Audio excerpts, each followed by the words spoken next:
खादी कधीही स्त्री पुरुष भेदभाव करत नाही. आपल्या देशात खादीला खूप महत्त्व आहे. सरदार वल्लभभाई पटेल म्हणायचे की हिंदुस्तान की आज़ादी सभ्यता अहिंसा और किसानों का कल्याण खादी में है. खादी हे केवळ वस्त्र नसून विचार आहे आणि हा विचार व्यवहारात आणणं आवश्यक आहे.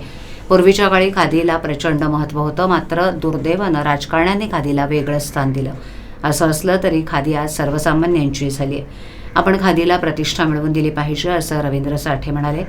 विद्याप्रसारक मंडळाचे के. जोशी कला आणि ना. बेडेकर वाणिज्य महाविद्यालय, ठाण्याचे जीवन शिक्षण आणि विस्तार विभाग आणि महाराष्ट्र राज्य खादी आणि ग्रामीण उद्योग खादी विभाग यांच्या संयुक्त विद्यमानं शनिवारी खादीचा प्रवास प्रगतीकडे स्वावलंबन या विषयावर राष्ट्रीय परिषद संपन्न झाली. यावेळेला साठे म्हणाले की खादी वापरण्याची सुरुवात आपल्यापासूनच करावी. ब्लेझरऐवजी खादीचा झब्बा घाला. पुष्पगुच्छाऐवजी खादीच्या रुमालाचे पुष्प भेट म्हणून द्या. त्यामुळे खादी घरोघरी पोहोचेल.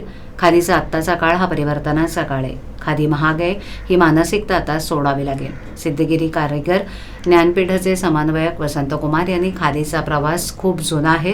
पूर्वीची खादी एक मंत्र होती तर आत्ताची खादी तंत्र असल्याचं ते म्हणाले. महाविद्यालयाच्या प्राचार्या डॉक्टर सुचित्रा नाईक यांनी प्रास्ताविक केलं. यावेळेला या राष्ट्रीय परिषदेच्या मुख्य समन्वयक डॉक्टर संगीता मोहंती, डॉक्टर नमिता निंबाळकर इत्यादी उपस्थित होते.